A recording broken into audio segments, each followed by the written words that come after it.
Now, a couple of things before we get to our next speaker. Number one, if you've had no opportunity to get over to the side of the room and vote, please make sure you do that.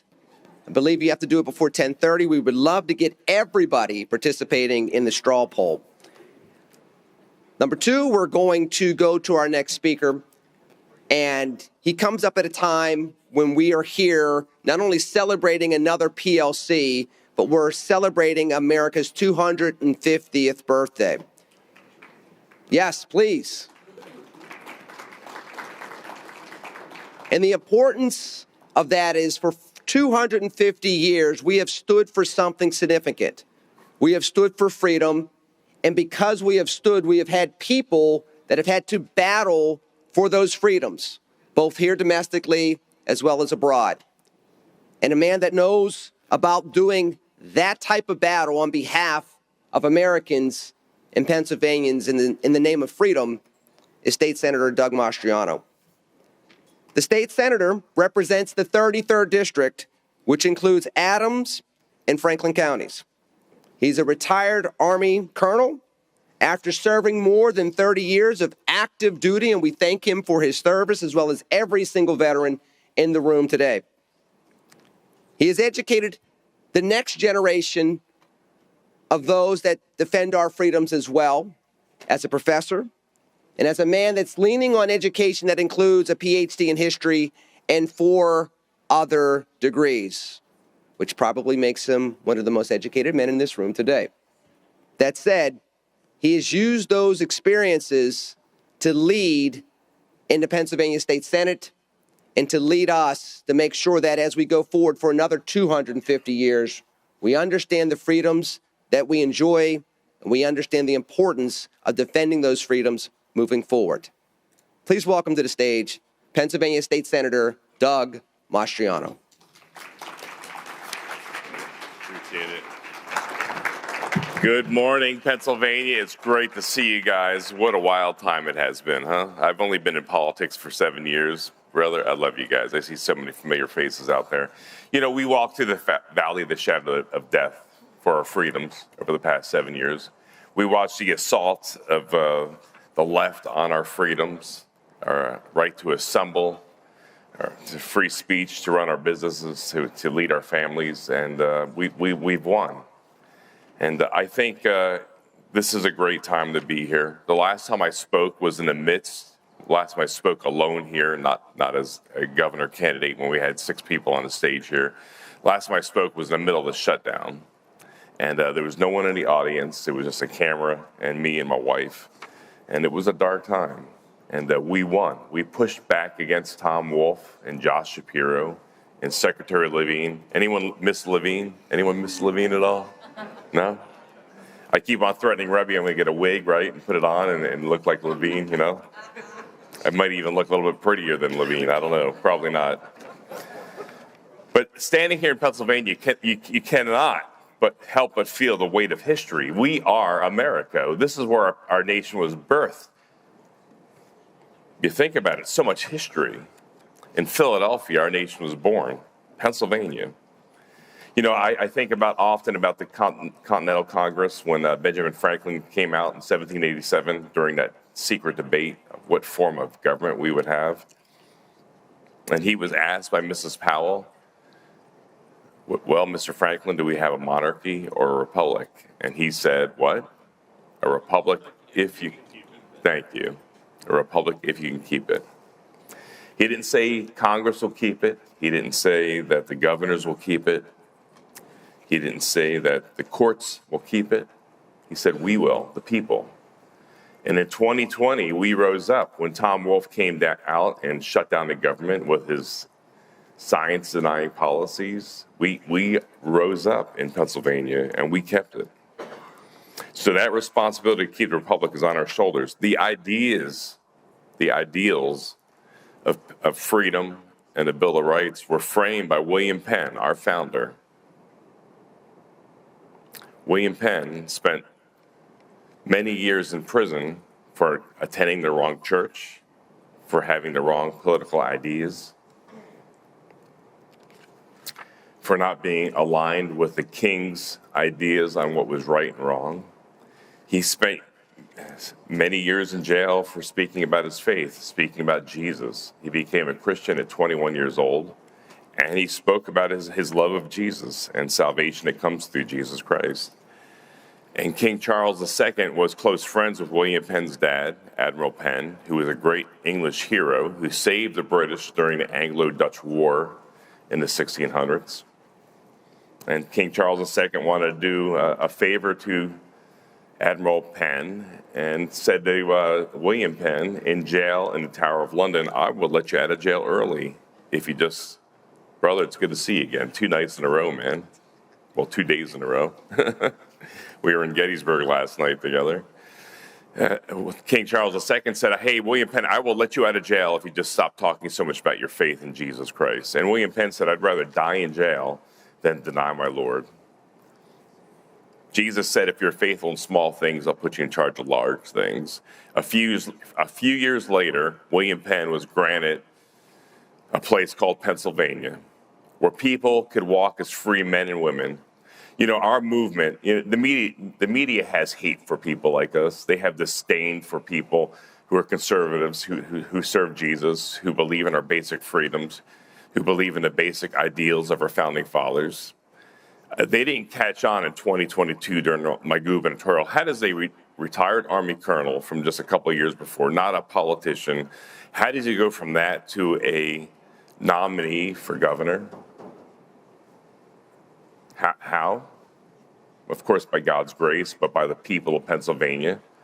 We rallied together in 2020 on the steps of the Capitol, and we said no to Tom Wolfe.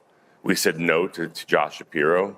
We said no to Levine, who is the face of science denying. That's right. An underfunded campaign. The party withheld $20 million from our campaign, and we still won the primary, despite having 8 other opponents who were well-funded running against me.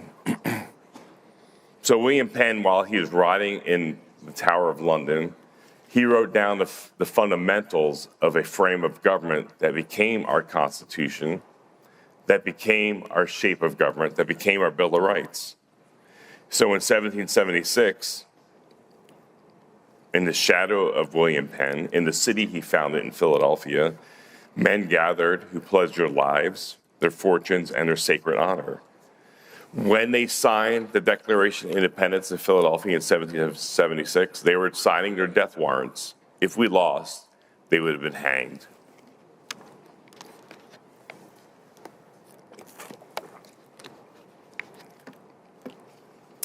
We think about our state here in Pennsylvania. 77 years later, in my district in Gettysburg, those very same freedoms are under attack. And many 50,000 casualties in Gettysburg. The fields were soaked with blood, American blood. But we secured a new birth of freedom. We think about people like Joshua Lawrence Chamberlain, somebody who was told he'd never amount to anything in life.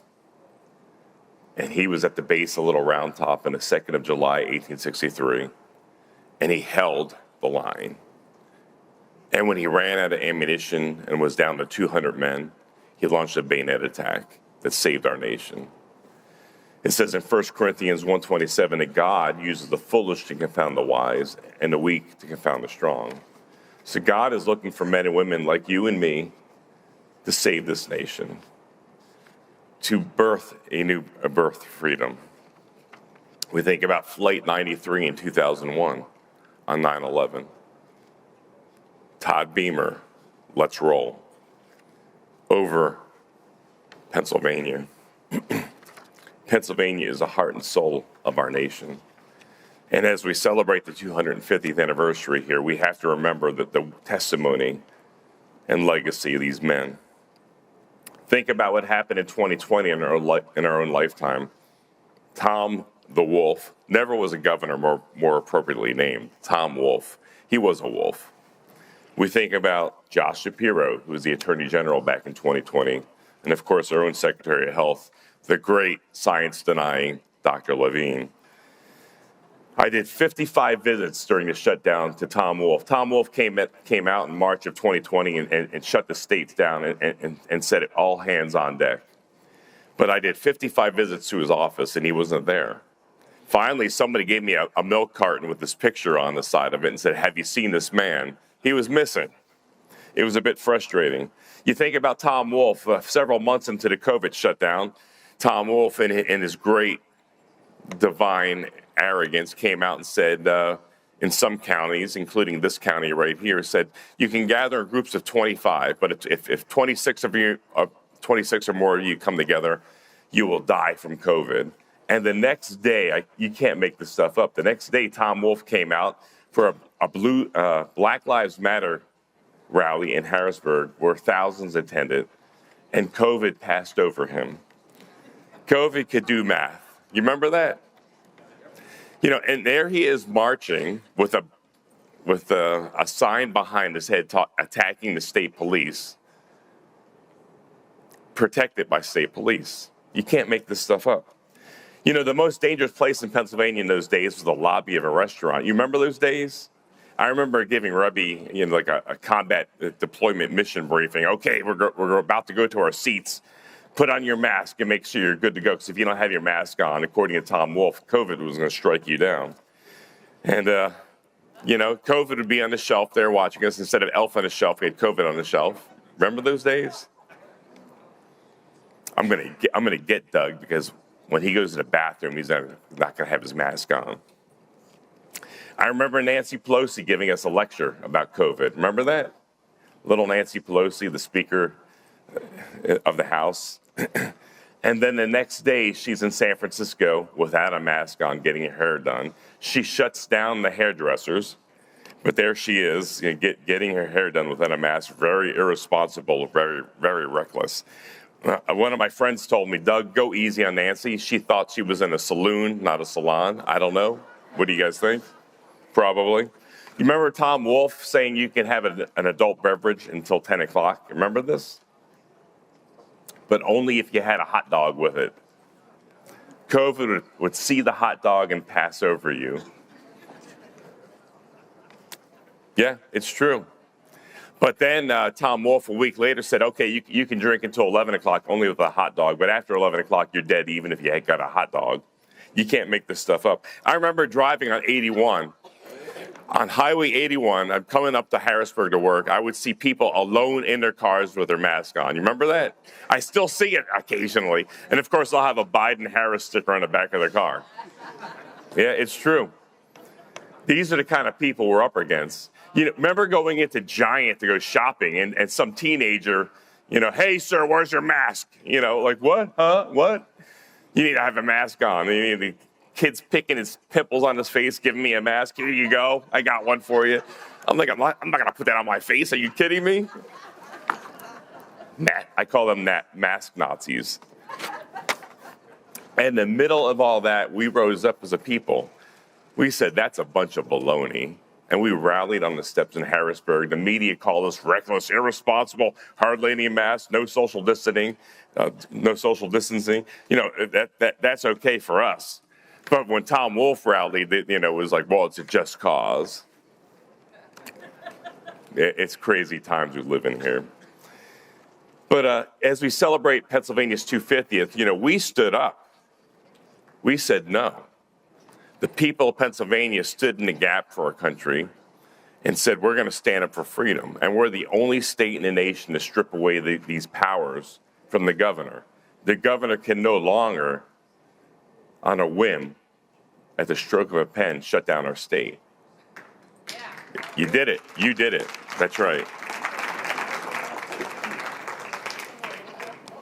It wasn't Congress. It wasn't senators or reps. It was you. When thousands of you stood in the gap for our country here on the steps of the Capitol, you know, being attacked and maligned by the lying left-wing media in Pennsylvania, we changed history. We are Pennsylvania. We are the birthplace of our freedoms, the birthplace of our nation, where the light of liberty is lit in 1776 in Philadelphia, where our nation was born, where men like Joshua Lawrence Chamberlain stood in the gap in Gettysburg in 1863, and where over Shanksville in 2001, Todd Beamer said, let's roll. That's our legacy.